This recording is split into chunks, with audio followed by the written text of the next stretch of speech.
So the Monroe Precinct at Queen Victoria Markets and a self-led tour of the Green Line project site could be very much on your itinerary. Also our playgrounds, spaces designed for all ages and abilities, everywhere from art play to signal. Elsewhere in Melbourne, you can visit the universities. We are the knowledge capital after all. The State Library and ACME. And take a closer look at Docklands, closer to home for me. Carlton's Italian Precinct, Queen's Place, and so much more. The places that we have here in Melbourne are truly world-leading. And even here, as we heard, look up. This beautiful ceiling that's been designed by Marion Mahoney Griffin and Walter Burley Griffin in 1924. Something I'm really proud of as someone who grew up in Ngunnawal country in Canberra. Finally, to mess with your open house title, let me say that open minds make great cities too. I hope your imagination takes flight during Open House 2022, and I wish you all a terrific time exploring Melbourne. Welcome to Melbourne, and thank you.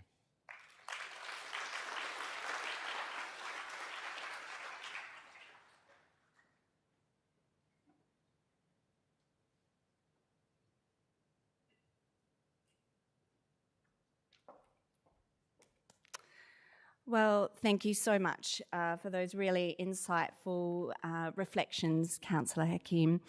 And welcome everyone to tonight. This is public. It's a curated speaker series, and really it reflects on the central ideas of this year's Open House Melbourne program themed Built, Unbuilt.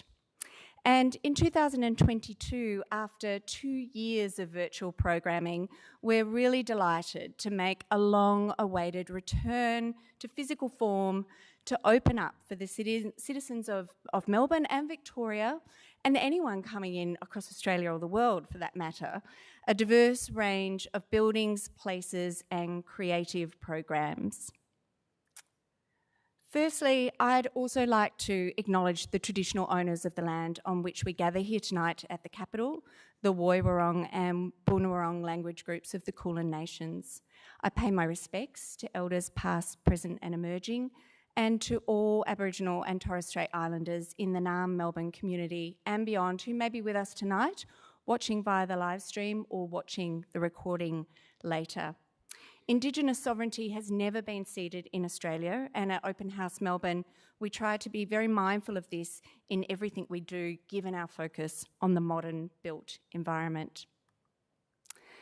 I'd also just like to say some very special thanks, and I'll be brief, but first to Nawi, Dr. Carolyn Briggs for that really wonderful, generous welcome tonight, to Professor Tim Marshall, Deputy Vice-Chancellor of the College of Design and Social Context and Vice President, RMIT University. Thank you for welcoming us here tonight to the Capital. And to Councillor Hakim, again, thank you for those wonderful reflections. I'd like to also thank the School of Architecture and Urban Design and the team at the Capital who have really come on board to allow a not-for-profit organisation to have this event here tonight, and we couldn't have done it without your support and the university's support, so thank you. I'd like to acknowledge quickly members from the Open House Board, many who are with us tonight, our President Stuart Harrison and many of our board members, our Building Council and Volunteer Council. It's really not possible for a small organisation to exist without these really important people supporting us.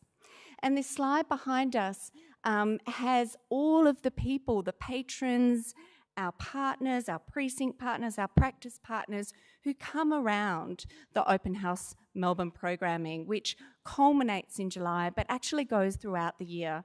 And again, as a small not-for-profit, we can only do it because of your support.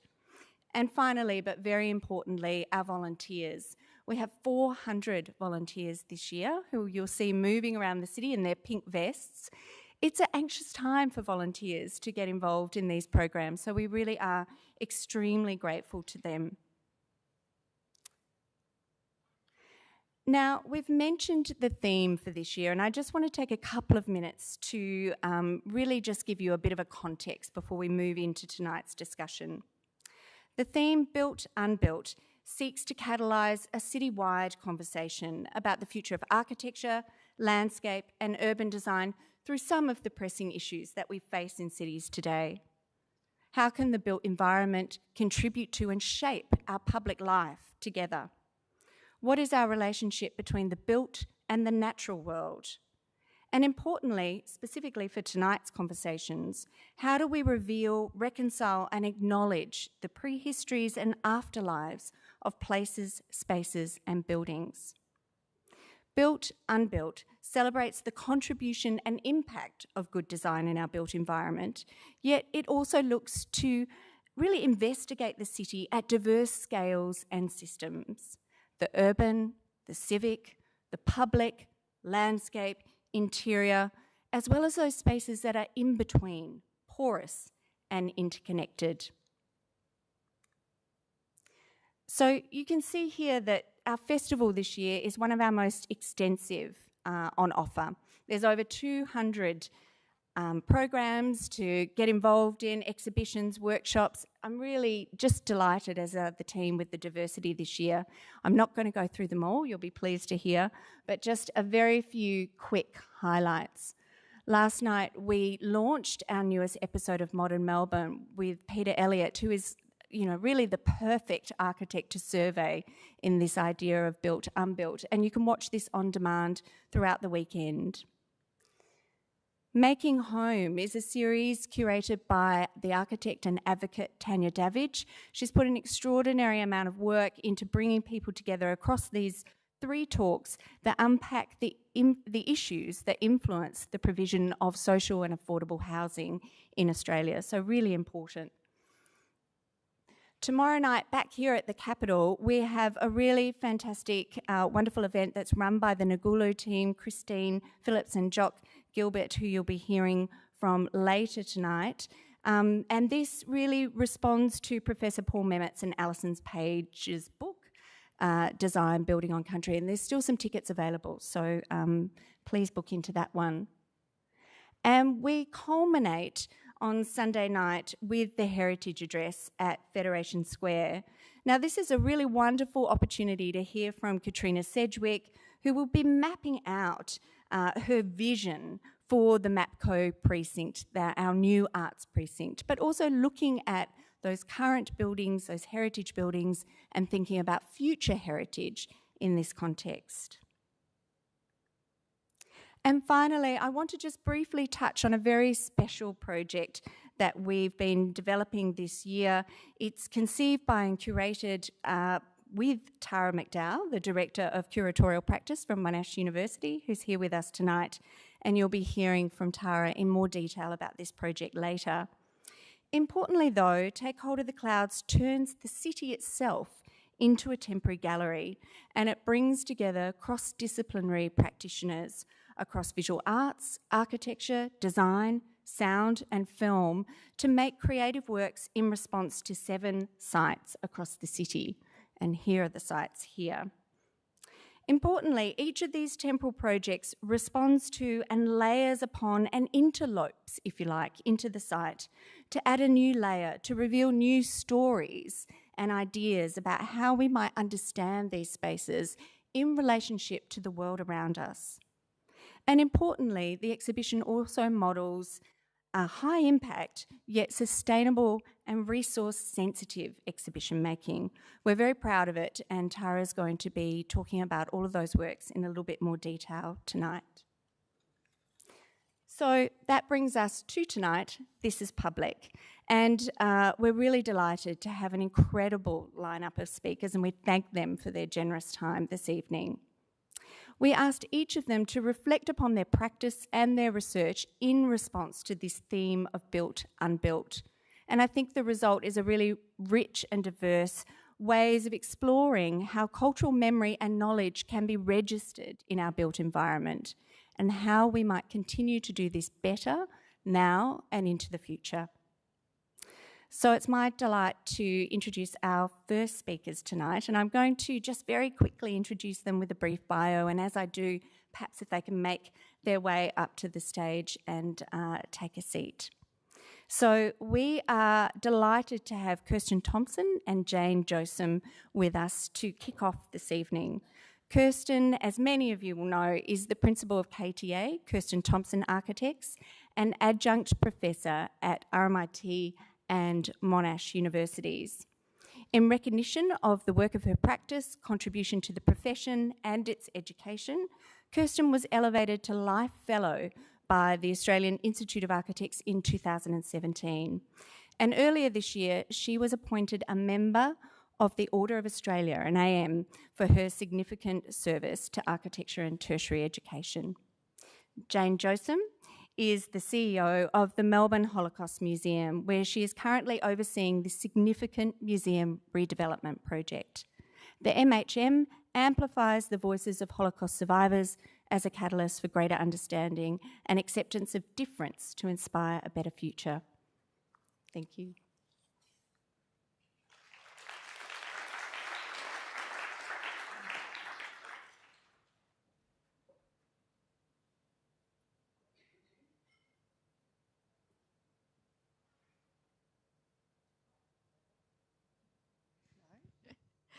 We could talk very loudly. Is it working?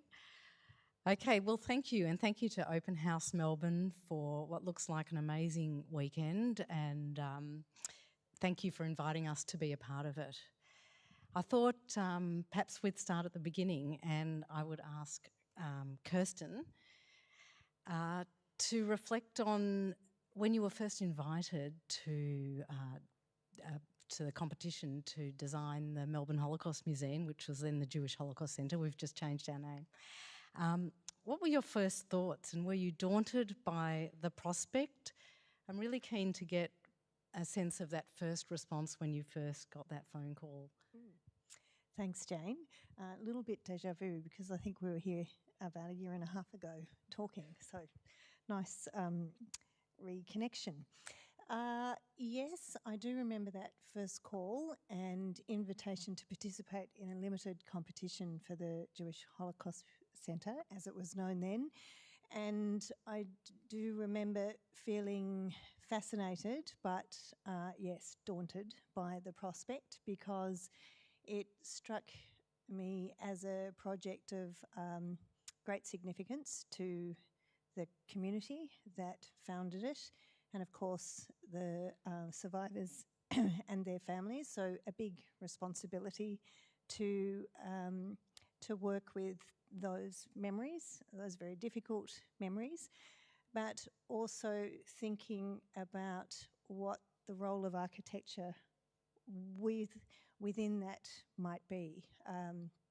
And that was certainly the most daunting task of all. Whether architecture should speak of this, or whether the story of the Holocaust is best told through people, in this case the survivors themselves, their families, and or the content of the museum. So therein started our journey to work through what, as architects, was what we would bring to that challenge.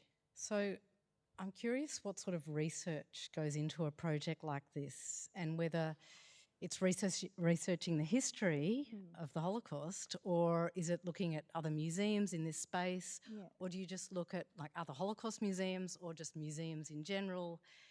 How do you go about that? It's wide-ranging, and certainly there's a sort of research you do around the institution itself. So what did it mean for Melbourne to have a group of people who started a Holocaust museum here? But also to look at a lot of reading around the Holocaust, you know, Primo Levi, I remember Gita Sereni, like a lot of the writings around the Holocaust, questions of how to write about the unspeakable, these sorts of issues. But also art practice too was important. Someone like Kathy Temin, local artist whose work engages with the Holocaust, she was a key person I spoke with. People like Annie Alba's work and her weavings, strangely infiltrated, Rachel Whitebread. So there's it's very wide-ranging. And then, of course, looking at other examples of Holocaust museums. And in many ways, there was a lot of travel to actual buildings as well as virtual research. And that was instrumental, not just to take lessons from those of what was distinct about this museum here. What did it mean to be a Holocaust museum in Melbourne, of Melbourne? And also maybe what not to be as a Holocaust museum. And perhaps in some ways, Melbourne Open House, and the word open, I think, is quite telling. With one of the strong intents for this museum was that question of how to be open to enable the sorts of learnings and exchange of ideas that is required. Noting that many museums for the Holocaust have been figured around the bunker, quite closed buildings, so was to challenge that. Yeah, well, in looking at a lot of Holocaust museums around the world, they're very dark places. So, the building itself is saying you're going into a very dark history. And was it quite intentional for you to avoid that? You can see the building is quite light. So talk through that a little bit. I think that's a good question. I know that it was this motive of light became really important to the project. Of course, light is often used as a sort of metaphor, enlightenment for information and knowledge, which of course is fundamental to the purpose of the centre. So that seemed appropriate, but I think one sort of question for us was also how to have a level of openness and lightness to the building so that it did feel welcoming and generous, which felt sometimes you could say counterintuitive to what people expect a museum of the Holocaust to be about, the sense of foreboding. And I think that's where we felt really the role of architecture here is to accommodate very difficult encounters, but the architecture itself doesn't need to be the difficult encounter. It can accommodate that. And if anything, it was important that it would feel humane to visitors to help deal with difficult content. Yeah, one thing that I've really appreciated in, I will say the museum is not yet open to the public. We still have to install the exhibitions. So we're at this moment where the building is almost complete, but it's still not going to be open to the public till early next year. But having walked around the building and reflected on how it feels to be in the building, the one thing that I really appreciate is it's being very respectful to the visitor, because we are inviting people to come into a place to encounter very difficult knowledge. And the building itself is full of warmth, and I think that what you've achieved is this kind of harmony, so that a person could come to the building, experience the exhibition, which is obviously going to be quite confronting, and then yet come out into the light again, and maybe talk through some of the interiors and what you've done and the intentionality there. I think one of the things that was interesting is, going back to that question, what does it mean to be a Holocaust museum for Melbourne? Also noting the importance of the Jewish community in Melbourne in the formation of Melbourne's cultural identity. So it felt necessary that the building somehow helped connect you to where you were, that you were in Melbourne, you were in Elsternwick, you weren't in a site of, one of these landscapes of trauma, if you like. And so when you do get to visit, you'll notice that there are a number of apertures outwards, both skylights and windows, and they might frame the sky, or they might frame the rooftops of Elsternwick. And on the one hand, they're very ordinary views of suburban Melbourne. And I think you have said to me that a couple of people have said, oh, that's odd, I'm looking into the back of an apartment. And that was deliberate, because we were keen that you've been in the museum space and you come out, especially into the circulation space, and it connects you back to where you are. So it's to say, here we are in Melbourne, in a context that, of course, has been informed or influenced by these world events, but we are also in a different context and the importance of that. Yeah. It's interesting because at the start you said you felt a sense of responsibility in taking on this this job, and responsibility is a word. It is one of the words that really resonates with us because we want every visitor who comes in to, as they're walking around the museum itself, to think about their responsibility in the world. So as much as they're looking at events that happened, 70, 80 years ago, it's the exhibition is quite intentionally inviting visitors to think about how they might, how learning this knowledge might influence them in the world today and what is their responsibility today.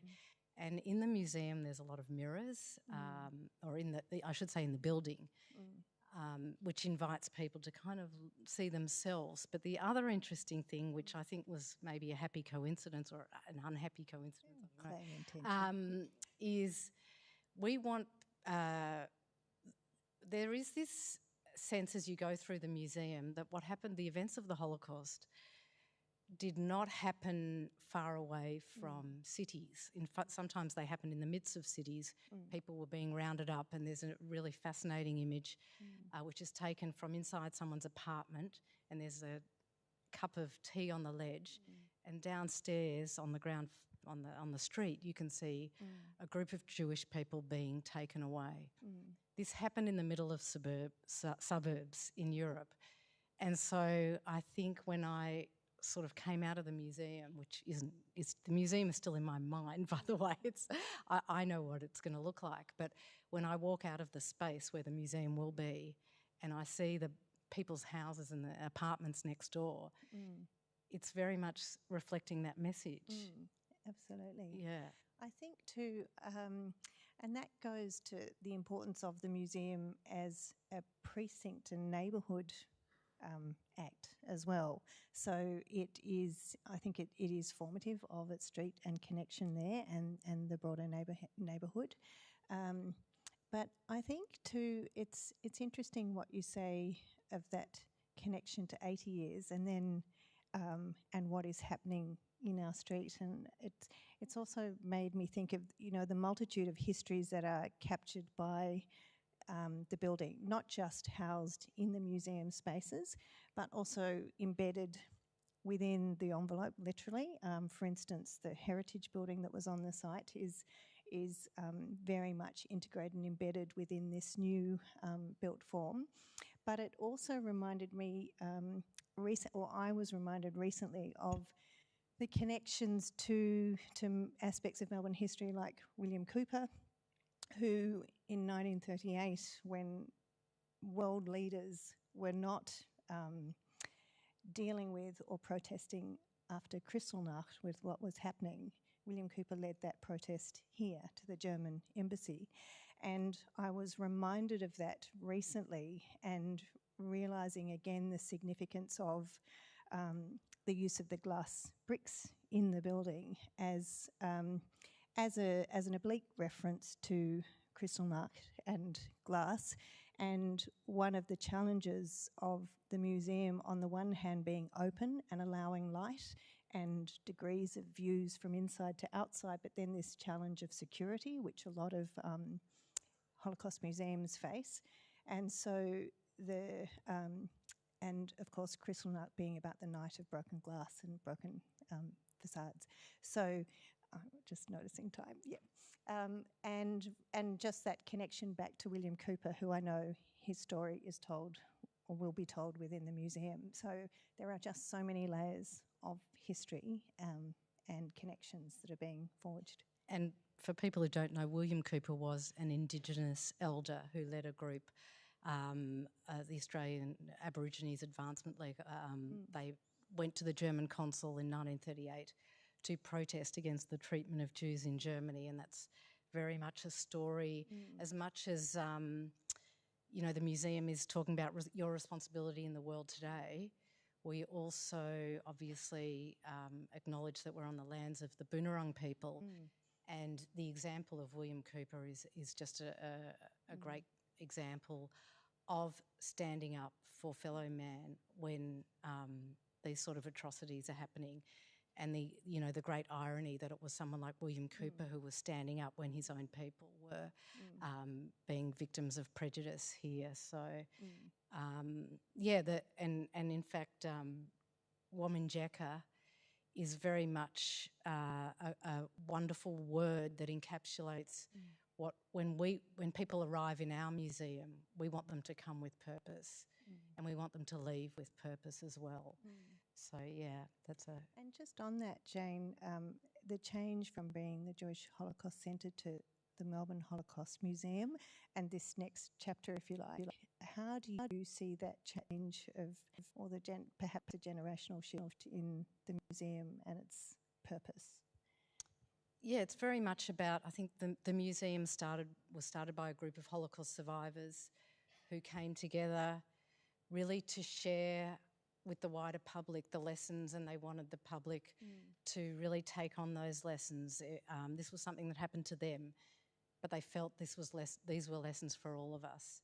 And so really what's happening now is it's the next generation taking up the mantle and honouring the legacy of the survivors who founded the museum. So I want to thank Kirsten for the wonderful work that you've done to bring this museum to light, and we look forward to welcoming and opening the doors next year to the general public. So thank you. Thank you. Thank you, Jane.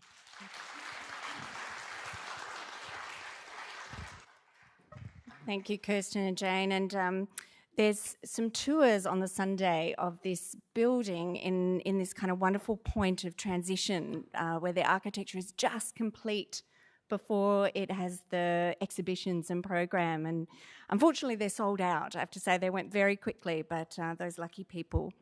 And I'm delighted to welcome Amy Muir and Mark Jakes now to present on a very special project, which I'll let them talk about. Amy Muir is Director of Muir and lecturer here at RMIT University. She has degrees in architecture and interior design and places equal value on the holistic crafting of interior and external form. Muir is underpinned by a belief in project-based research and investigation into the role of the civic. And Mark Jakes is an urban designer, registered landscape architect, and a professor of architecture in urbanism and industry fellow at RMIT's School of Architecture and Urban Design. In 2016, he established Open Work to undertake collaborative projects, and you're going to hear about one of those right now.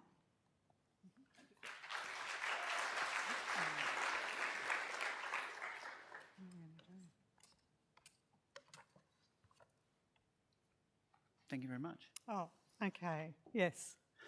And we were just going to start by saying I'm Amy Muir from Muir Architecture. And I'm Mark Jakes from Open Work.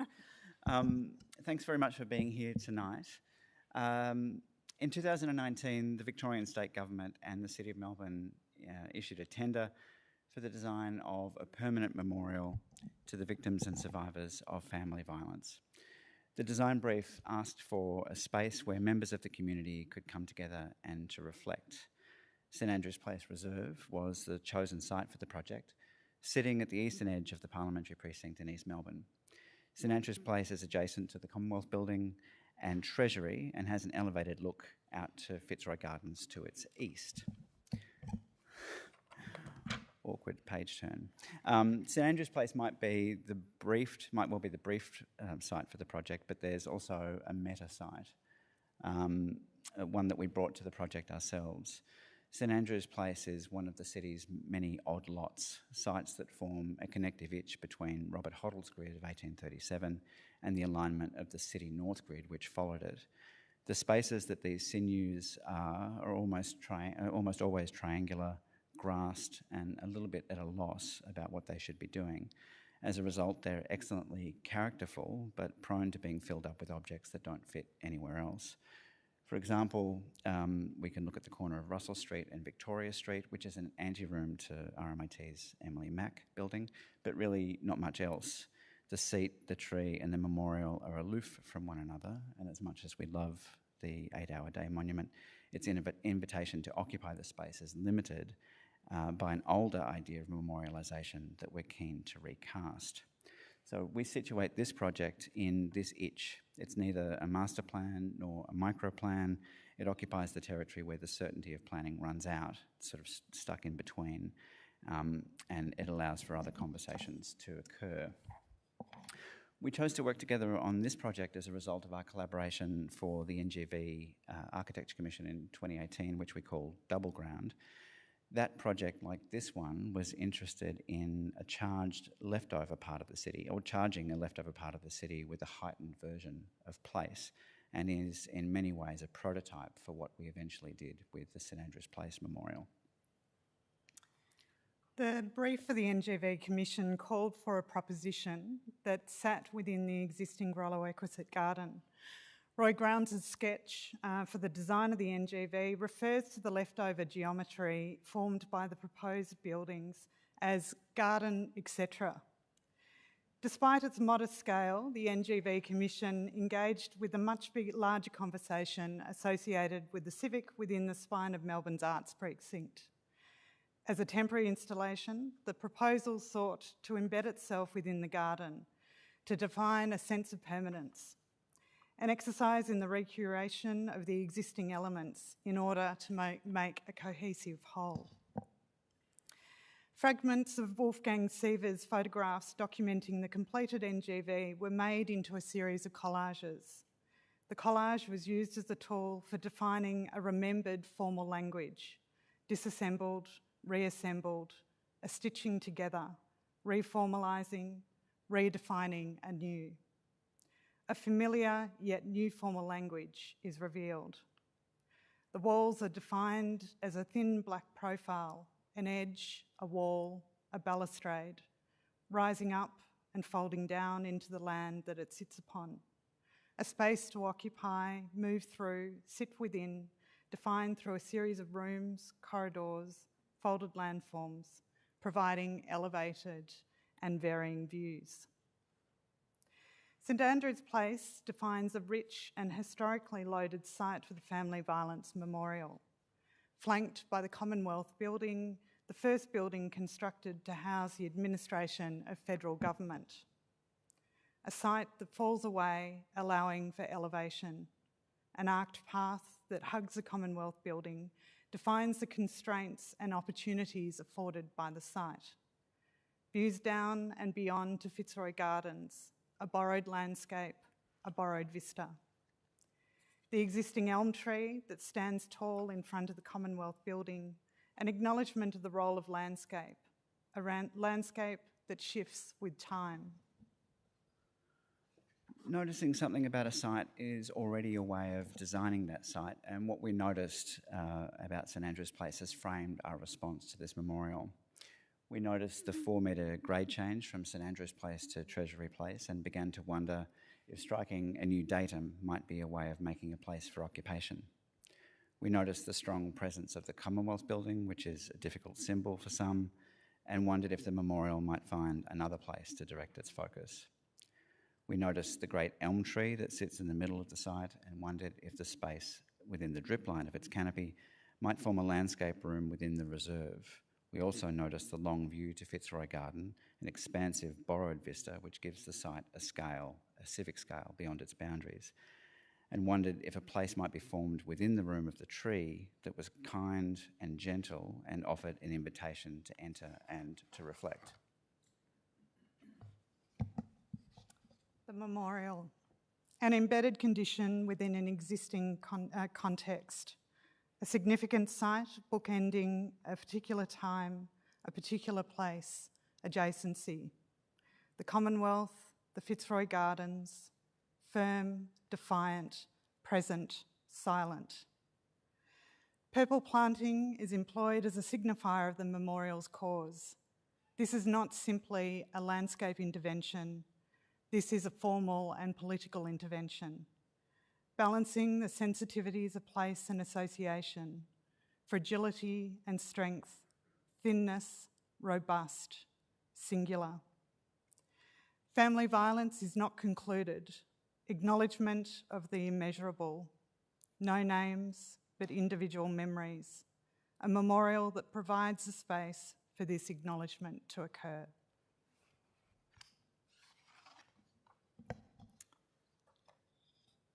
Resilient, silent. In understanding the memorial, places that we have experienced are remembered. Brion Cemetery by Carlo Scarpa, the wall continuously morphing between building, interior, edge, upstand, elevation, embedded, moving through. Igualada Cemetery by Enrique Morales and Carme Pinos, embedded within the existing carved landform. A building that oscillates between interior, architecture and landscape. Architecture that becomes recessive as the garden grows, settling into place. Procession, ascending, descending, expansion and compression. Civic gestures, interior constructs within a landform. The site is organised through 6 main elements. These elements are recognised civic gestures that acknowledge the requirements of a memorial to accommodate both the individual and the collective. Separated from the constraints of the building, these formal responses seek to employ a series of spatial gestures that alter the behaviour of those who engage with the space. The natural topography of the site is an instrument.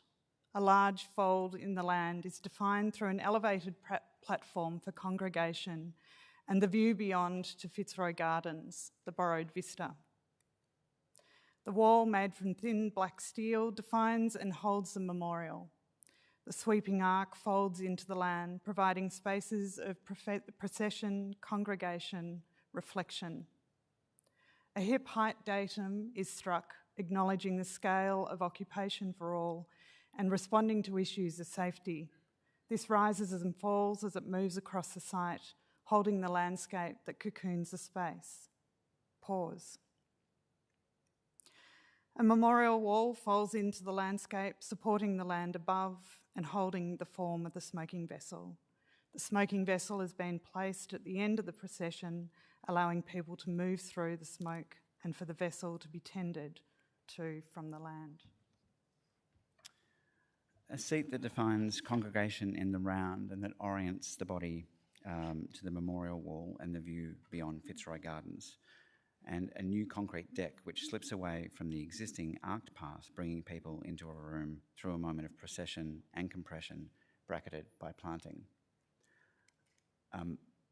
Finally, a figure of planting as a companion to the canopy above and as a signifier of the memorial's cause, the colour of the purple ribbon movement for the elimination of violence against women and the elimination of family violence. This purple figure is formed through an array of different species that will flower with purple at different times of the year. This is a calendar of sorts that shows the presence of colour in the garden as something that is ever-changing and never-changing. Our task is to provide a space that gives permission for people to occupy it and lets them feel safe once they're there. The room under the elm tree invites and hosts small groups of 1 and 2 to pause and reflect. The deck hosts congregation in the round where people can gather at the perimeter of the room, acknowledging the presence of others but still feel contained and cocooned. And a larger gathering or an observation or a vigil is accommodated where the room under the elm tree is occupied, but so too is a gigantic fold in the turf to the north, which becomes a plateau for people to gather, to look into the room and to look beyond toward the gardens. This is an image of the memorial that's completed, looking down from the top of the hill toward this gentle invitation to enter. And here, looking toward the wall that directs the memorial away from the Commonwealth building and towards the gardens. A fold in the ground of the reserve which interrupts the familiar fall of the land and makes a space of occupation. And the cut in the land defines the rooms within the memorial, embedded and nurtured by landscape. A slow path, wide enough for 1 or 2 people, slows the body down, moving through space. And then within the congregation space, a hip height datum is struck with the embedded memorial wall. In thinking about the design of the memorial wall, the edge that cuts the ground, we thought about Treasury Place, which is defined by an edge of building.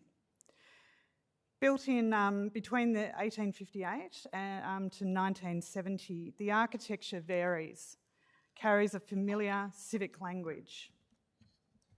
Heavy, authoritarian, a formal rhythm, the space in between. A series of collages were made to understand the formal language of this place, a memory smudging the existing. This is a memorial that is not acknowledging an endpoint or a fixed moment in time, but rather it is a memorial in motion.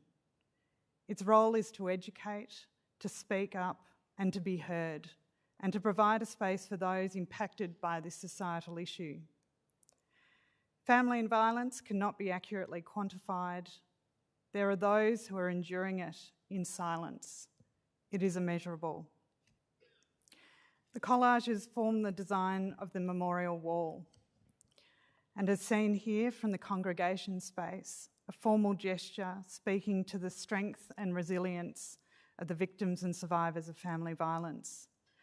Receding into the land, retaining, supporting. Folded steel elements set up a perspectival view, and it's rigid and strong, and sitting under the raised land in silent acknowledgement of the cause, the receding alcoves provide a space for visitors to leave flowers. And a smoking vessel is held and nurtured by the structure below. During the steel shop drawing process, the wall is revealed as a single element with multiple roles. The thin line that folds up, pulls through, orientates, holds. The wall is the memorial. I might just skip through these slides. You want to start there? Yeah, sure. Yeah. Through the design process, we collaborated with the Wurundjeri, Bunurong and Bunurong. These conversations were led and guided by the City of Melbourne and our Indigenous advisor, Sarah Lynn Rees. Layered narratives and learnings. The memorial's key phrase, law of the land, keeps people safe, manifested from conversations with the traditional custodians and is translated on site in Wurundjeri Woiwurrung language. This statement is the introduction to the memorial and is printed on the lip of the smoking vessel in traditional language. The smoking vessel has been placed at the end of the procession, allowing people to move through the smoke and for the vessel to be tended from the land. Prior to the construction commencing, members of the Victorian Survivors Advisory Council met on site for a smoking ceremony, and this was held at the future location of the memorial wall and smoking vessel.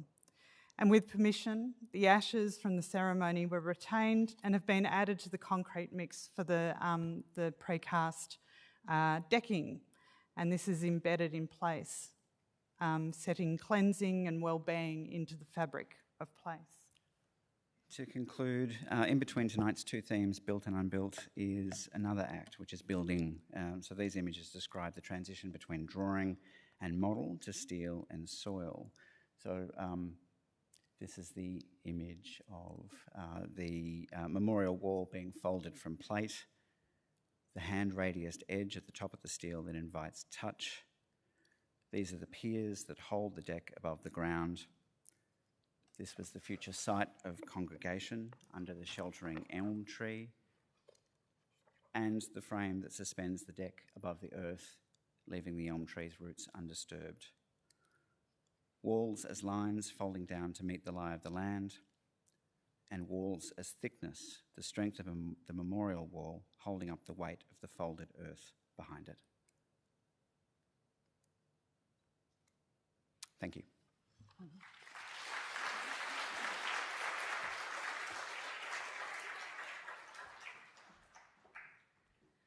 Thank you, Amy and Mark. And there is a tour of this incredible project tomorrow at 10, and I think it's first come, first serve. So if you can get along, that would be fantastic. I am very pleased now to be able to introduce our next guests, who are going to have a wonderful conversation called Designing on Country. I'm so pleased to invite Dr. Carolyn Briggs back to join us for this conversation. Of course, Nawi is a Bunwurrung Senior Elder and Professor and Elder in Research at RMIT University. Jifa Greenway is also joining us, the founding director of Greenaway Architects and a senior lecturer at the University of Melbourne, an honorary fellow of design at Deakin University, and a cultural ambassador for the Australian Institute of Landscape Architects. Christine Phillips is a non-Indigenous registered architect, thank you Jifa, and an academic writer and senior lecturer within RMIT's architecture program. And Jock Gilbert is a non-Indigenous design research academic and program manager of the Bachelor of Landscape Architectural Design. Over to you all for this conversation.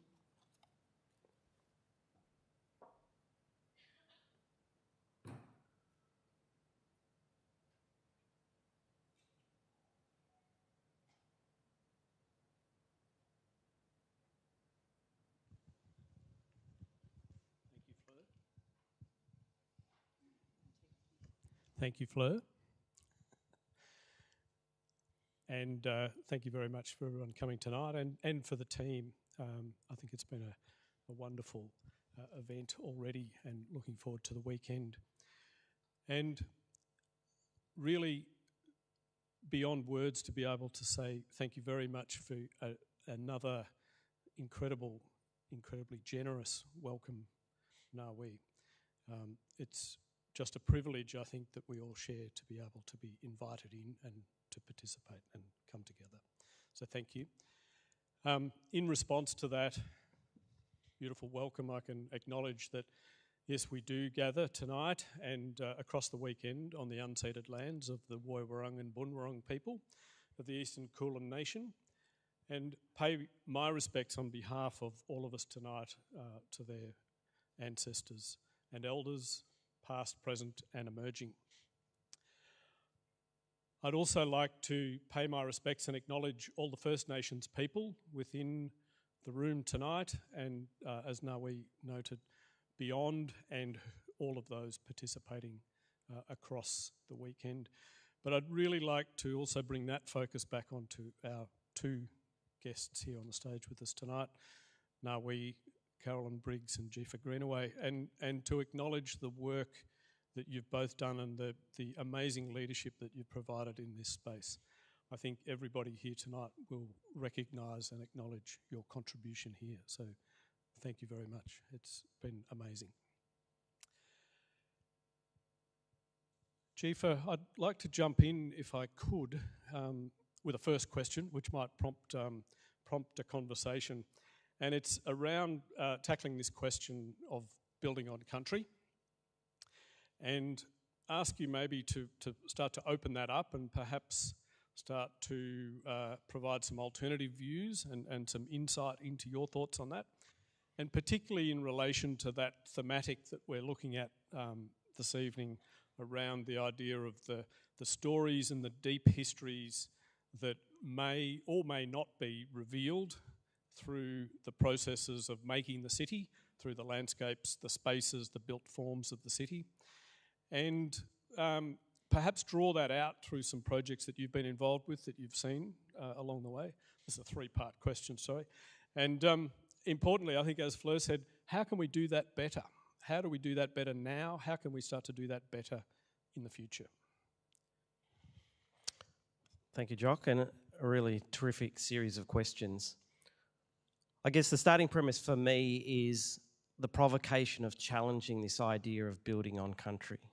And we've always built on country, but I would challenge this to say that ultimately the way in which we should think about it is we should be building with country, for country, of country.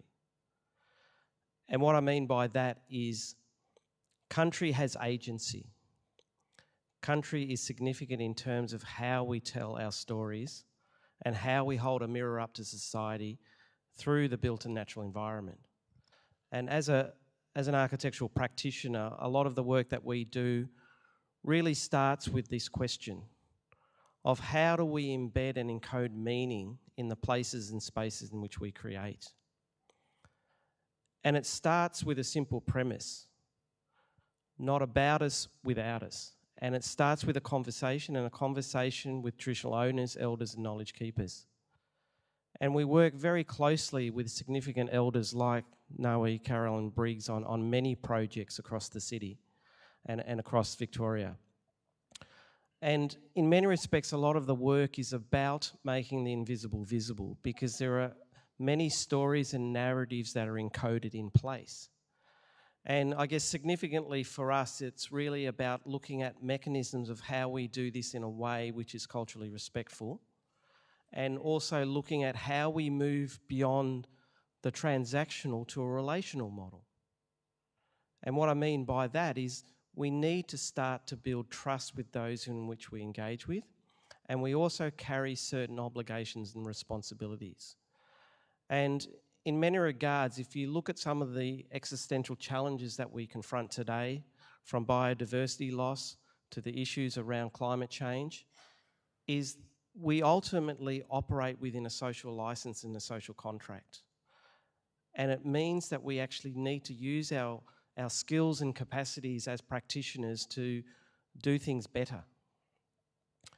And ultimately, the starting premise, if we work and practice in the Australian context, is we're actually building on Indigenous lands. And what does that mean for us? And I guess we're at an interesting point in time here in Victoria, in the progressive state, where we've actually legislated for treaty conversation. So what that really acknowledges is that very soon, hopefully, we'll be operating within an understanding of sovereign relations. And ultimately what that means is it's a game changer in terms of how we think about design practice and how we undertake and normalise a connection to the oldest continuing living culture on the planet.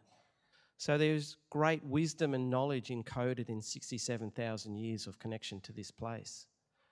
And so for me as an architect, it's not about advising on the sidelines, it's about holding the pen and contributing actively in the process and the realisation of a built form outcome, drawing on the layers of history and memory of place. And so to take an example on a couple of projects that we've been working on in recent times, one of them is a very significant project for the state. It's the North East Link project, which we've been working on for the past 3 years. So this is an $11 billion infrastructure project which bores through country and it is connecting to country. And importantly, and working within a consortium model, we conceptualised a process which started with an Indigenous design principles underscored by a model whereby we sought to give voice to Indigenous design thinking. And so working with colleagues including Green Shoot Consulting, Warren Marnie, BKK, TCL, we conceptualised a bid-winning strategy whereby we underscored it across these 3 different domains. The first one was connecting to country. And so what that suggests and reinforces is the primacy of country, that everything is spatially located. So we need to give voice to country. We need to care for country, which was our second principle, and we also need to connect to people. And ultimately, a major infrastructure project like this, it is a means to facilitate social cohesion and connection and provide those spaces in which we often use. So the parks, the shared user paths, the understanding of the road connections as a way of tapping into infrastructure in terms of road movement and connection. And so you can see what that enables us to do is to reposition an understanding of how we can start to inform projects at scale where we embed a notion of reciprocity and mutual benefit in the process of the realisation of projects at scale. And so underscoring this was not only a desire to contribute actively in the process of design and translating that into meaningful design action, but also facilitating a framework to enable the rights to an Indigenous economy. And by embedding processes where we can start to strengthen the opportunity for empowering Indigenous enterprise in a project of this scale and significance for the state. So you can see how we can start to think about this and elevate it across projects of great significance and great scale. But equally, as a sort of a counterpoint to this, we've been working on a small intervention within the heart of Melbourne as part of the Queen and Collins development. And so what we wanted to do there was to centre an understanding of the importance of how we normalise a connection to Indigenous culture in our daily way of connecting to the city. And so speaking with traditional owners, elders and knowledge keepers, we wanted to hear what they wanted within this space. So this is not about the ego of the architect. Ultimately, we need to park the ego at the door if we want to enable and strengthen and facilitate true self-determination in design practice. And so by having conversation with elders, they told us what we want is we want to embed truth-telling. We want to orientate ourselves to country by starting to reference places of importance and significance to us. And so we know, even in a major metropolis like Melbourne, Indigenous culture exists. So we can concrete over country, but country still exists, the stories still remain in place. And so by locating a place where we started to facilitate ceremonial practice and orientating and connecting and telling stories and embedding a cultural narrative, we could start to strengthen that relationality and understand that there is great generosity among First Nations people. And to share stories and to pass on knowledge and to understand the significance of Indigenous knowledge systems is actually part of our cultural practice. And so you could see how we can start to do this in meaningful ways. And I guess for me, this is really the power of architecture and design, is how we can start to shift the dial and start to really think about the possibility of embracing the deep histories that exist here. And so we know that architecture has been complicit in the colonial story.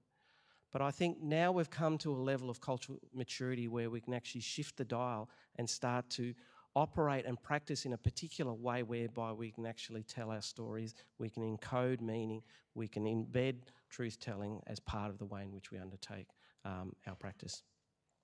Thank you, Jifa. And generosity is certainly something I have encountered from the relationships I have been forming with our First Nations architects and elders, and thank you, Jifa.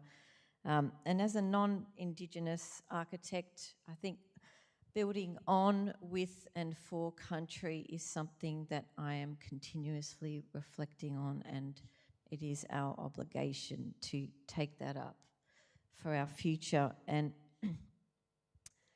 we are very fortunate to have Nawi Carolyn Briggs, Professor AM, with us here this evening. And Nawi, you are certainly someone who has been enormously generous with our built environment practitioners, but also with our architecture students at RMIT over the last few years, and I thank you so much for that. As an elder, as a significant keeper and holder of knowledge, I wonder if you could speak to us about cultural memory and how you see that playing out and how you would like to see that play out in our future built environment within Melbourne and within our cities around Australia. Partly, I think, thank you, Christine. It's a hard act to follow there. Thank you, Jifa. Thank you, Jifa. And it is, architecture is something that we can, it's a tool for us to reshape and bring back the erased memory of place.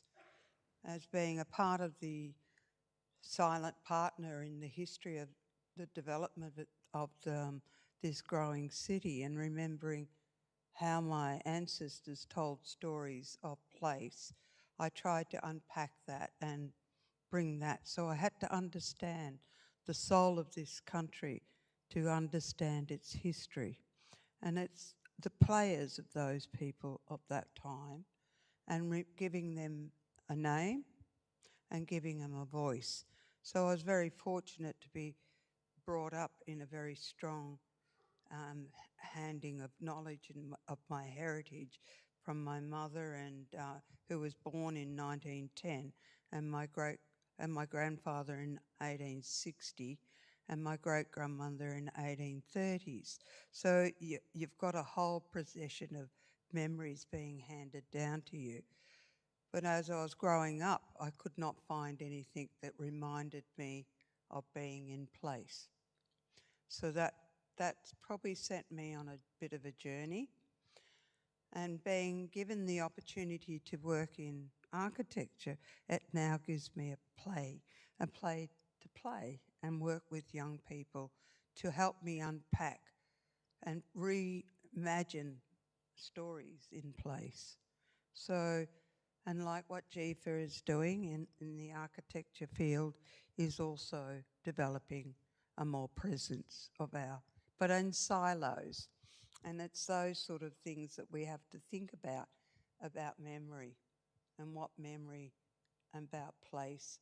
And that gives me a clearer direction of being on country. Country is embedded in me, and embedded in me, I have to keep jutting around the city on this beautiful grid of Melbourne. I love Melbourne, but I always think about it. It's on the Manhattan grid, and I have to keep navigating through different lines instead of the circular movement. It's very linear, and it's about understanding the circular movement of how our people would have navigated around place. So if I think about all that, we do have to understand the soul of the country and what that means to creating memory. It's always constantly a repetitive process of unpacking what the city, what this place would have looked like, and how we could learn to live around certain parts of Melbourne to remind us that we are still connected. Country will always be country is still a part of what we talk about. Country is always part of being, but it's been overshadowed by very strong colonial constructs. So we have to unpack it sometimes to understand how we fit within this very big image of city. It's just like any other city. And I thought there's only moments of time we see a little reflection of ourselves being in place. So it's trying to unpack that. And I think we've had, this is our third year now, isn't it, of trying to understand that with our architecture students, and I think some of them are here. So I think it's a really exciting time for the profession, for all of us here to really think about what that means, what building on, for and with country means, the specificity of place, cultural memory, and I'm thoroughly excited to see how that's going to play out within our cities and the buildings and our landscapes in this place we call Australia. We set them big challenges, and those young people are up for the challenge, and it's because they will be the new change agents, and they'll be working along with a number of our fellow Indigenous architects to be able to help redefine memory in place, about the memories of place, because there are significant memories in place, and we just have to revision it so that it reminds us for the generations that come after us. Not, it's those many structures and the way we think about land or country. It has many stories in it, and we need to unpack it.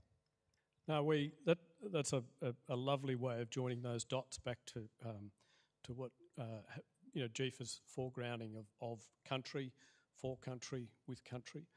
I'm always intrigued by your description of traversing the city and dealing with the Manhattan grid in these ways.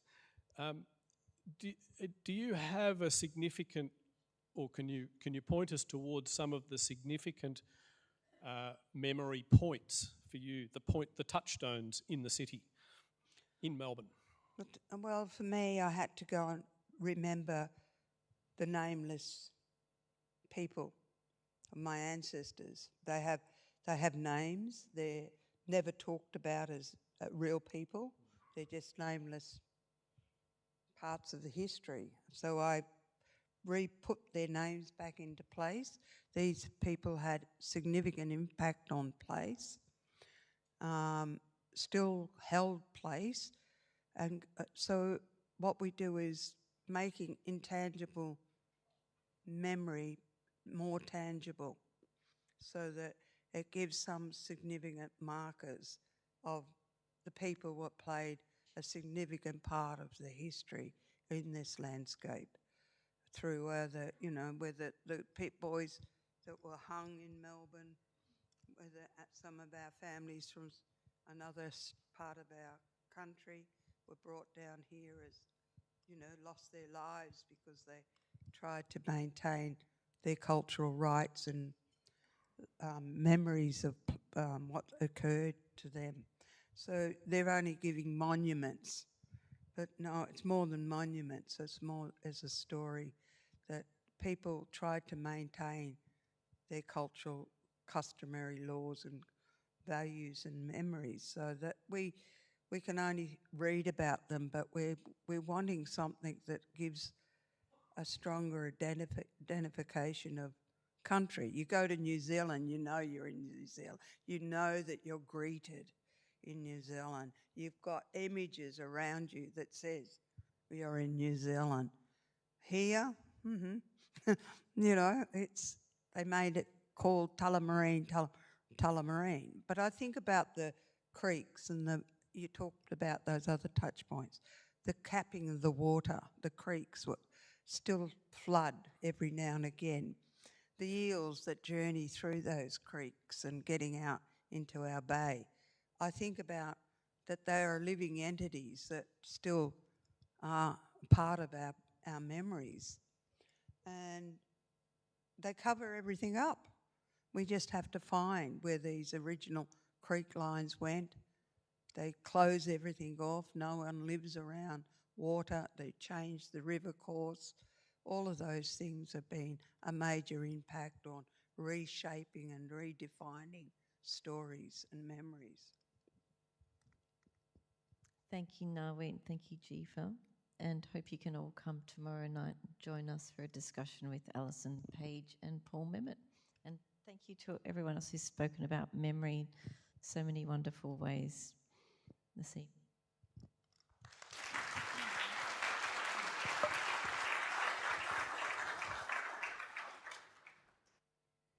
Yes, thank you so much, Nawi, Jifa, Christine and Jock. And tomorrow night is 6 o'clock, building with on country.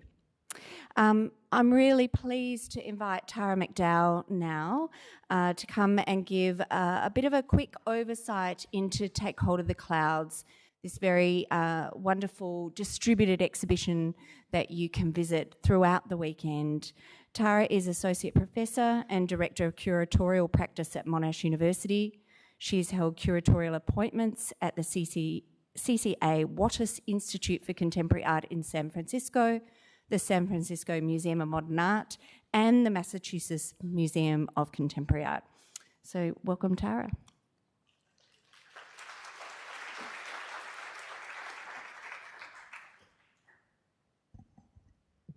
Hi, everyone. I'm an uninvited guest on the unceded lands of the Eastern Kulin Nations, and I pay my utmost respects to elders past, present, and emerging.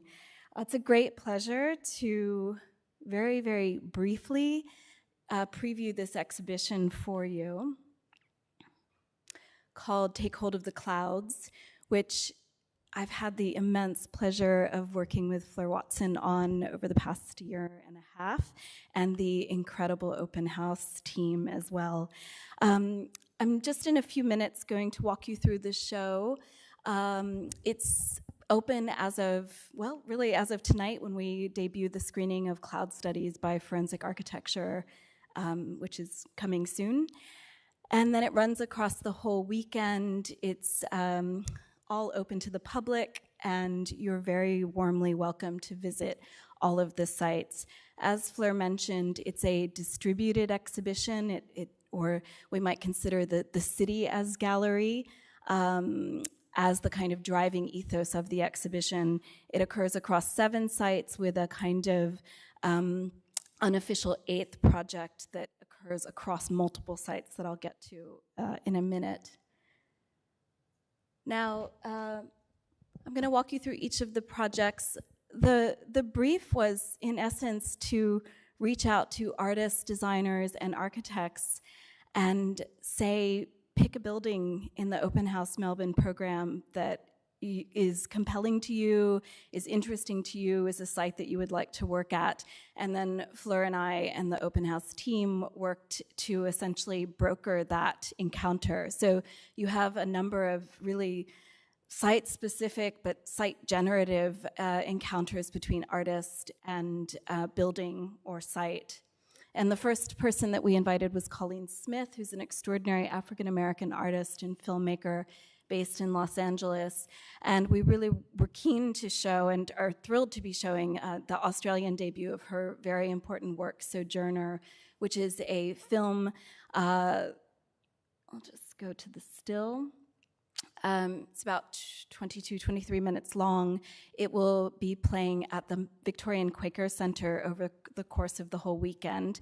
It's a film that is incredibly visionary. It's sort of a utopian visionary world-building exercise, thinking through the moments, particularly in African-American communities and histories, when people came together to make something that was an act of radical generosity, that was a true world-building moment. Colleen picked the Victorian Quaker Centre. That was her very first choice, and we've been really fortunate to make this installation happen at that site. In many ways, her film is about spirituality and belief and possibility, and so the Victorian Quaker Centre is a really kind of opposite site for this to take place. So this will be on view tomorrow, and the next day you can pop in at any time and see it. I think it's sort of 10 to 5 is when it's open. There's a line in the film, it's an extraordinary line where we took the exhibition title from. It's spoken by a visionary woman, a freeborn African-American woman named Rebecca Cox Jackson, who was a preacher. She was the founder of the Black Shaker movement in America. And she had visions from God. In one of those visions, God comes to her and says, "You've climbed to the heavens and taken hold of the clouds." And this line just continued to resonate with us for, you know, if you think about a festival for the built environment, what is a city if not the you who has climbed to the heavens and taken hold of the clouds? So we quite like this ambivalence of, you know, this oscillation between this incredible agency that we all have to remake the world, you know, to sort of seize control of what it is of our future, but also that kind of hubris, that Icarus-like sense of having climbed too high and now facing the repercussions of that.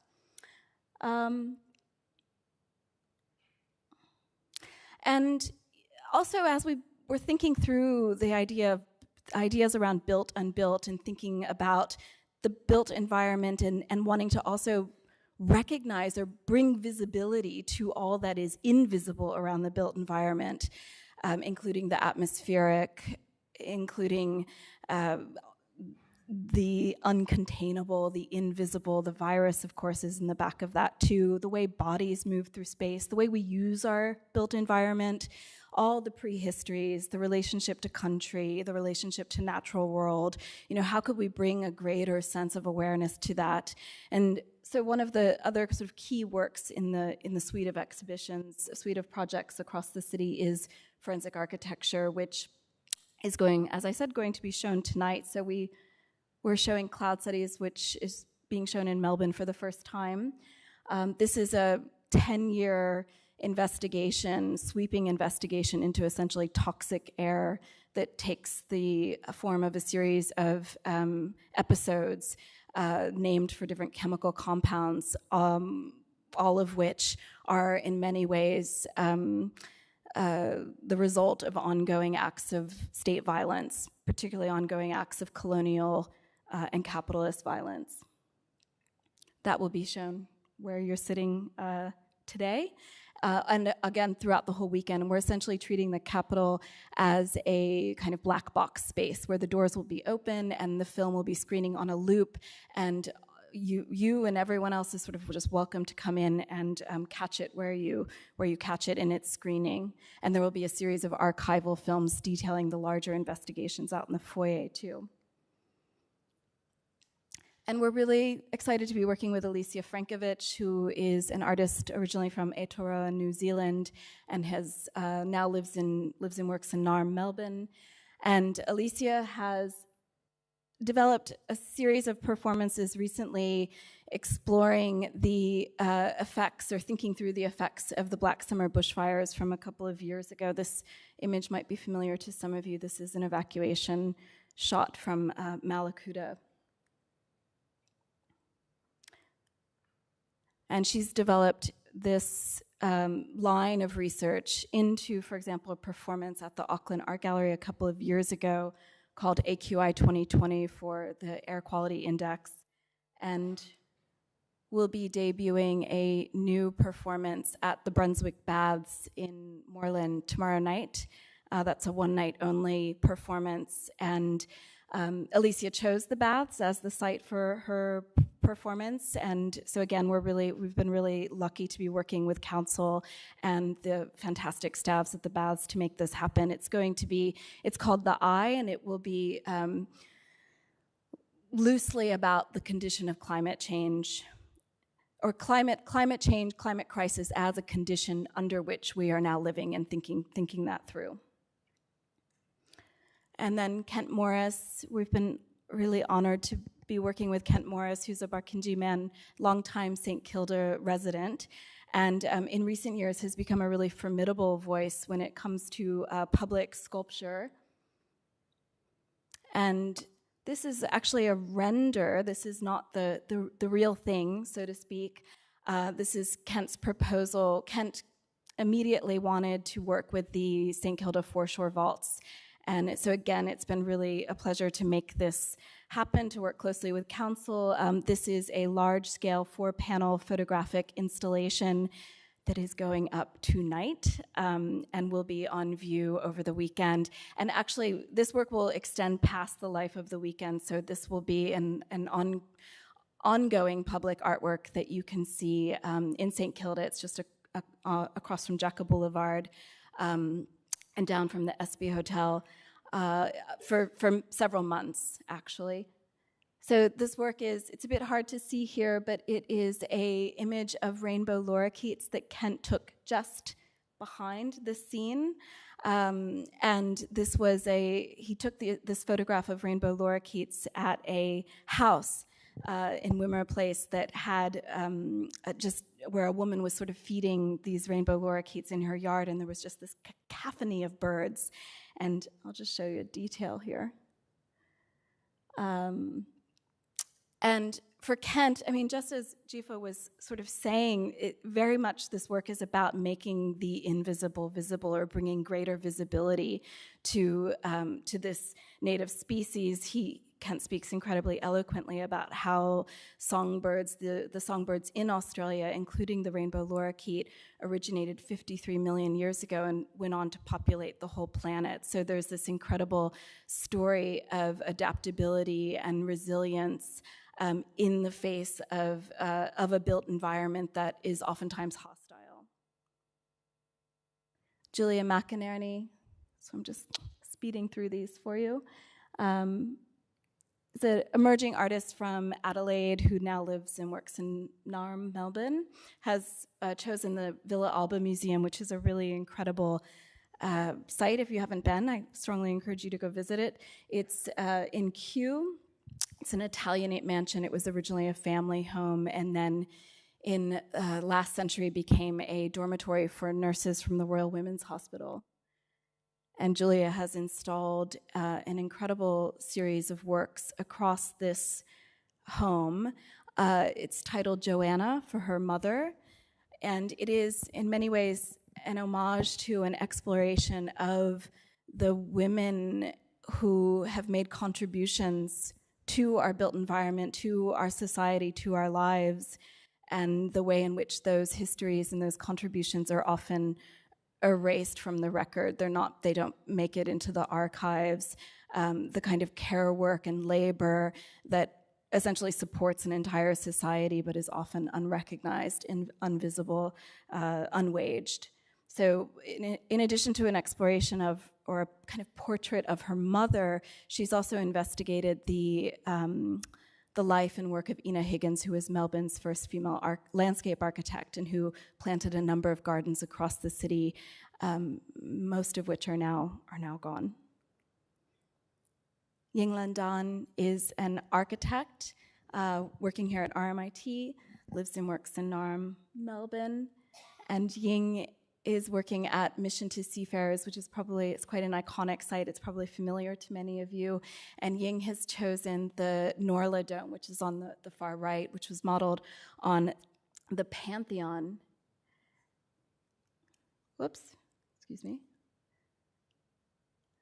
And has created a new work called Circular Temporalities, which is an extraordinary investigation into the site and into the absent purpose of that site, which is the sea and of course the mariners. And so Ying has made a video installation as well as a incredible sound installation that will be available to be experienced, viewed, listened to throughout the course of the weekend, that really thinks architecturally about this site, but also thinks about that constant, that profound absence of the horizon line of the ocean, and also thinks too about the way in which the mariners were stranded at sea during the pandemic and couldn't access this site, which was essentially meant to be a kind of port in the storm for them.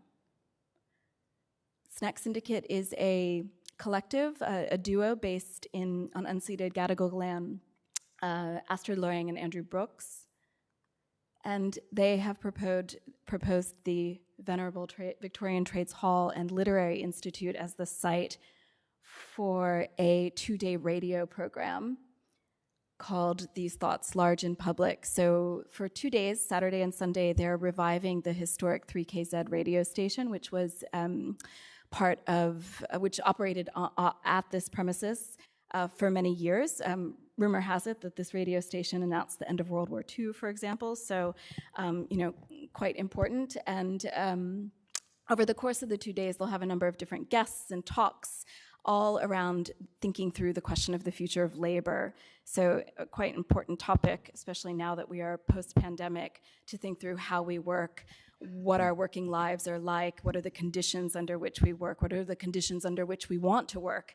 So this will be open to the public. This is an ongoing live public program. You're welcome to stop in. There will be tea and pastries. And also it's being broadcast via our website, which is takeholdoftheclouds.com. You can just tune in and listen anytime over the weekend. And then last but not least, we invited Fayan Devi who is an artist and a writer and a teacher at RMIT as well, to propose a site to work at, and Fayanne essentially came back and said she wanted to work everywhere, have the option to work everywhere. And so Fayanne, with the designers Luke Rigby and YY, has generated an incredible response to considerations of access across the whole program, particularly through the design program. So there is a publication for this exhibition, also a website, and with Fayanne and Luke and YY, we have been thinking through questions of, for example, experimental wayfinding. Could you find your way to each of these sites in a way that is multisensorial, affective, grounded to site, to place, that thinks about wayfinding differently, given that, you know, essentially you can just look it up on your phone where the site is. And so does that free us up to think about how we move to a place and how we encounter it, and what voices might speak to us in that moment of encounter with a place differently. Their collective project is called Open House, Open Access. And there is a map of all of the sites just to show that it is quite expansive and it is a bit everywhere, but it's also very manageable for even a cycling route over an afternoon. Now, so I hope to see some of you on the weekend, but it is my pleasure to move us to the next moment in this evening. It's my pleasure to introduce Simone Moafi, who's joining us from London, and will be in conversation with Caitlin Perry and Stuart Harrison. Simone is forensic architecture's senior researcher, providing conceptual oversight across projects and overseeing the Center for Contemporary Nature. Her research is focused on developing new evidentiary techniques for environmental violence. Caitlin Perry is an associate lecturer and industry fellow in the School of Architecture and Urban Design at RMIT University.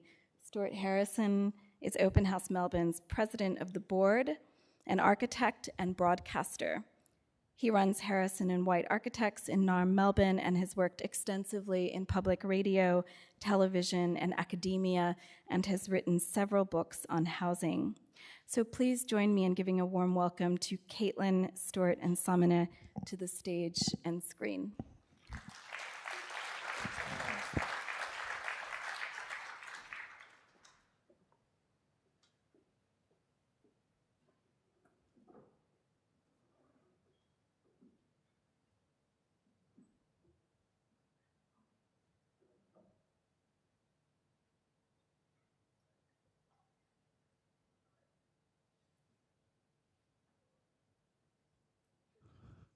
Hello, there we go. Hello everybody. Hello, okay. Hi, Simone. Thanks so much for joining us here this evening. It's really fantastic to have cloud studies here, especially to be exhibited in this space. It's kind of pretty big. I guess, firstly, we've got quite a lot of architects and architecture students here with us this evening. And as an architect yourself, I was wondering, how has the study of spatial thinking driven the methodologies and the ways of thinking about the urban events that you investigate?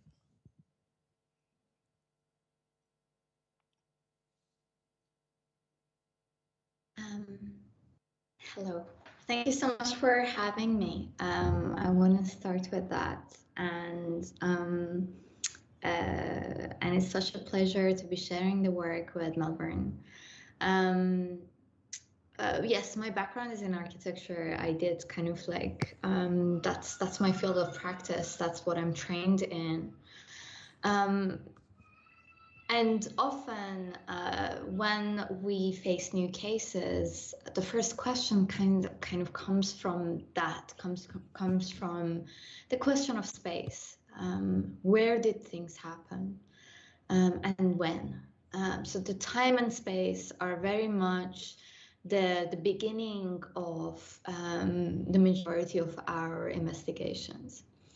And And I guess with that, in cloud studies, the film that I know you haven't seen yet, but you will immediately after tonight. It plays in many ways. I mean, clouds are. We look at them architecturally. We look at them formally in places that are in examples that are possible. We talk about the way that clouds change. The bomb clouds, for example, they change from mushrooms to columns, and then they dissipate into the atmosphere. So in a way, there is something kind of like there's a formal aspect to them, and this is something that we've found play very important role in our investigations. For example, in an investigation that we did on the bombings, the Israeli bombings in Rafah, which is at the beginning and the end of the cloud studies video essay, we had several photos taken from these bomb clouds from different parts of the city, right? And us as architects, we were looking at these pictures, we could immediately understand them spatially. We could put them within the 3D model, we could calculate the cone of vision, we could understand how far things are from one another. And once we had these cameras located in time and space, we could understand their intersections. And so if the shape of the cloud was the same between this image and this image, we could then lock them in, we could model the shape of the cloud, and then that kind of like allowed us to synchronize tens and hundreds of images and videos from that day. And therefore, it enabled us to build a chronology of events and the several bombings. So that's an example, I guess, but I could kind of like, I could go on and flesh this out for the different investigations that you see referenced in cloud studies. So, Mano, I think one of the most fascinating things about the work is it inverts what we might understand a cloud to be. I mean, clouds are often seen as sort of happy, fluffy things. And what your work shows is they're deeply political, they're deeply hostile. But I think the point you've just raised is the key one, is that what you have been able to do is spatialise something that is often seen as intangible. So I guess I wanted to also talk a bit about the way in which you have delivered that work, which is primarily through video, through film. And could you talk a bit about why that's such an important medium, and particularly this issue of synchronising crowdsourced video information? Yeah, absolutely. Let me start with the first part of your question. There is a section in the essay where we describe clouds as doubles, as in from inside they are experiential conditions. Optical blur is one of those experiences. Inability to breathe is one of those experiences, you know. So in a way, that's from within. From outside, they are measurable objects. You can understand their size, you can understand their dimension, the kind of like their opacity, so on and so forth, right? And this in and out play have different scales across, depending on the scale. For example, I mean, I just discussed bomb clouds, but also another kind of a cloud that we look at in the work are clouds of carbon monoxide from forest fires. And so the outside for those clouds is actually the point of view of a satellite that is looking at, you know, you need to be that far back in order to be able to measure those clouds because of their sheer scale, right? And of course, satellites have different lenses, and with each lens you'd be able to kind of like measure something of a different character from these clouds. But But so yes, let's come to the second part of your question about images and videos. Yes, indeed, in many of our investigation, a footage taken from ground by a citizen is our beginning, is a beginning point for our investigations. And I want to say, and why is that? Our director, Eyal Weizman, kind of like talks about a new condition of warfare that we are living in. Wars today are not only happening, are no longer actually happening somewhere else in a kind of like a distance, no man's land kind of a situation. They're happening in our cities. They're happening in our neighborhoods. And so what that means is that you have, in every instance, you have citizens on the ground who are filming things, who are taking pictures of incidents. Essentially on their, which is incidents that are happening on their doorstep, right, outside of their window, at the window of their home. And so, what does that mean? That means our wars are documented with such a level that it was never, wars were never documented to such level before, right? So that calls for new investigative techniques, that calls for new ways of bringing accountability. Often in kind of like in one of the other cases that is that we refer to in cloud studies, the Beirut port explosion, you have citizens that are very close to the warehouse, and yet they're very close to the fire, right?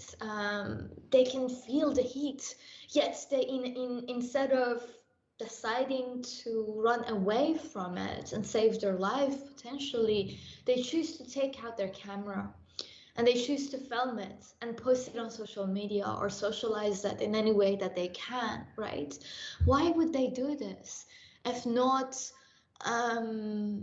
for a kind of a hope for another way of bringing accountability, if not for a kind of a distrust to existing avenues for bringing accountabilities, avenues that have solely belonged to the state for so long, and if not for a kind of a hope that maybe another angle is possible, and there's another way. And so it's really in that context that we feel it's important to value every one of those videos that are coming from a conflict zone, that are coming from a condition of war, that are coming from a kind of like that are taken by citizens, that are taken by residents. And it's our duty to really investigate those images and videos frame by frame, minute by minute, and try to extract as much as possible from them, and try to use them really as a resource, as the resource that they are.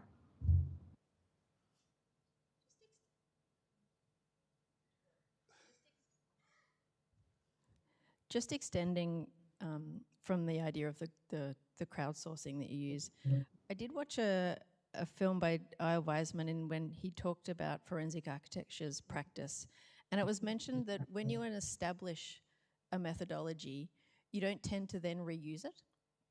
And I wonder, given devices like the current iPad having 3D scanning technologies, whether the development in citizen technology is driving the accuracy and the fidelity of your studies to disprove these social narratives, spatial narratives?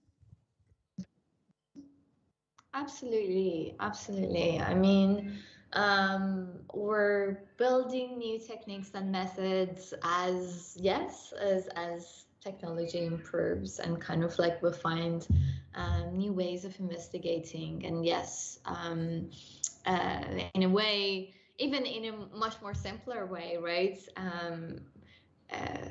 Smartphones today automatically tag the time code and the geolocation of every image, and that is a great starting point for us. That really helps giving accuracy to the studies. the resolution, the kind of like, and that's with images, right? Yes, with 3D scanning, that's another angle. In one of the other investigations that are referenced in the in cloud studies about tear gas, it's an investigation that we were doing on Safariland, which is a particular type of tear gas. And the idea there was what we wanted to do was to be able to understand where exactly Safariland is being used across the globe and to be able to detect it automatically. And so in that context, what we decided to do was to use machine learning techniques and really kind of educate, like, and so use that technique so that any image, any video that is posted online, that is posted on YouTube, on Instagram, on any of these social media channels, to detect in a kind of a live way where Safariland is being used. And so we found evidence of its use in Istanbul, in Egypt, in kind of like in across the US, in South America, in several contexts, right? But so it was also kind of like an interesting challenge for us, because here there weren't that many images. I mean, in order to do machine learning, you need to have a good pool of images of the canisters to do the machine learning afterwards. You need to have like enough images that then you can train the algorithm. But there weren't that many images of Safariland to begin with. And so how are we going to do this? We decided to do something that us as architects could do really well, and that was to model the canister exactly as per its specifications, and then render these canisters in realistic environments, and then use those images, those renderings, to train the algorithm. In other words, we use fake images to train the algorithm so that it could detect the use of these canisters in real images online. Simone, our time unfortunately is coming to an end, but we will see cloud studies very shortly. It is a remarkable collection of the projects. And I just wanted to touch on the great use of historical analysis in the work as well, and that generally that the digital can be used for something political after a long time of the digital being not that. But Simone Moafi, thank you so much for joining us. Thank you for having me, and thank you for this great set of questions and conversations. Thank you, Simone, and to Stuart and Caitlin for facilitating that conversation. What a marathon session we've had of This is Public. Thank you so much to all of you, all of the speakers, particularly to Nawi and Jifa for taking part tonight. I'm so delighted now to hand over to Cloud Studies and sit back. It runs for about 26 minutes. I'd really encourage you to just sit back and enjoy it.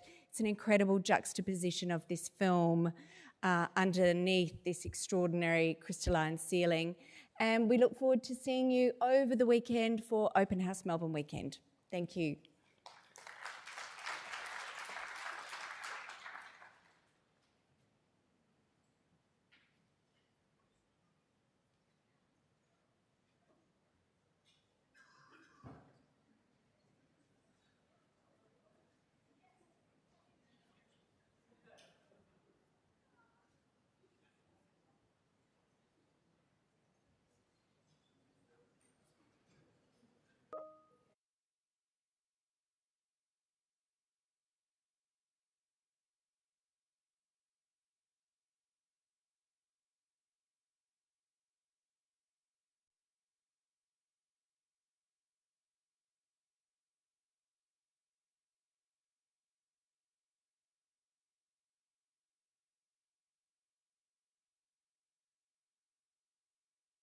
Bomb clouds contain everything that a building once was. Cement, plaster, plastic, glass, timber, fabric, paperwork, medicines, sometimes even human remains.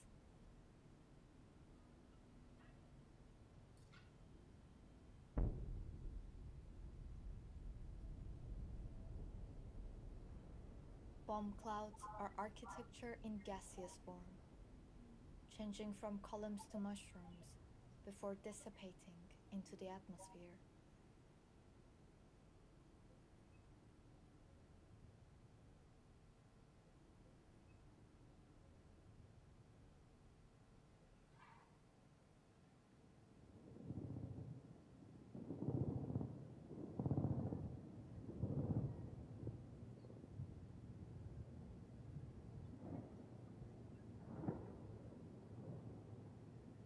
At the same time, unidentified clouds, strange and luminous, appeared in the skies over occupied Gaza.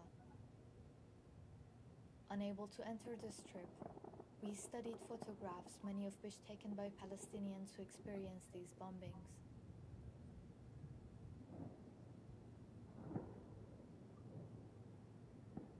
The smoke tentacles of these clouds, anchored in the sky, burned through anything they touched. We simulated their area of contact with the ground